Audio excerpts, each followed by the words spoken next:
चरवाहे ने मुस्कुराकर जवाब दिया, जी हाँ, क्यों नहीं, आप बिल्कुल पूछ सकते हैं।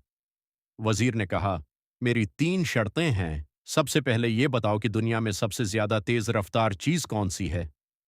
दूसरी शर्त यह कि सबसे ज्यादा वजनी चीज कौन सी है।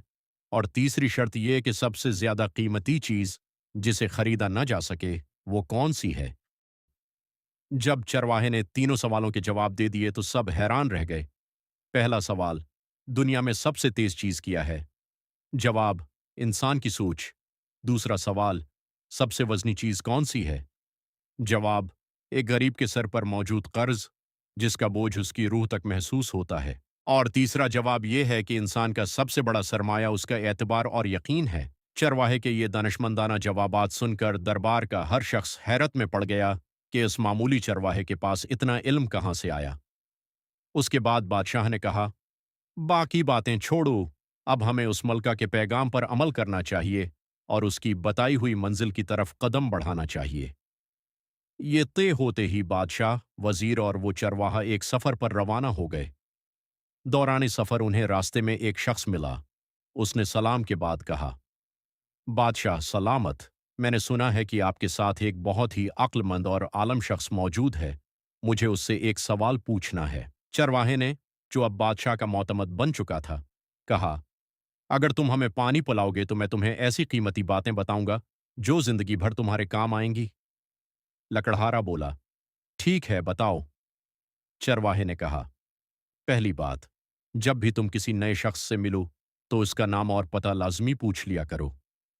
लकड़हारे ने मना बनाकर कहा, यह भी कोई काम की बात है, मैं उस पर अपना पानी नहीं जाया कर सकता।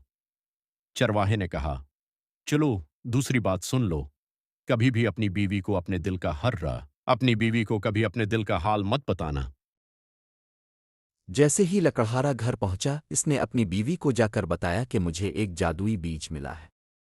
अब मैं इसी बीज से गांव के बड़े जमींदार के साथ शर्त लगाऊंगा। इसने बीज घर पर रखा और जमींदार के पास गया। इसने बोला, भाई मेरे साथ तुम शर्त लगाओ।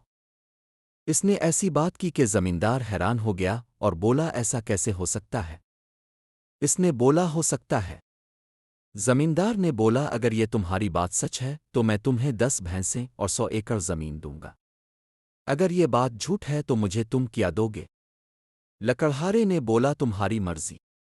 जमींदार ने बोला, ठीक है, तुम्हारे गरीब खाने से मैं 2 मुट्ठी भर कर निकलूंगा, फिर जो भी हुआ वो मेरा नसीब है। सुबह को लोग इकट्ठे हुए। जमींदार ने लोगों को बुलाया कि ये बाजीगर का बीज है, अभी जमेगा। अगर आप आगे देखना चाहते हैं तो मुझे कमेंट करके ज़रूर बताएं। अगर आप ये कहानी पूरी देखेंगे तो उसके 10 हिस्से हैं और 10 हिस्सों में ये कहानी पूरी हो जाएगी। दोस्तों, इस कहानी में ऐसे सवाल और ऐसे जवाब हैं जो इंसान के दिमाग को हिला के रख देते हैं। अल्लाह हाफिज़।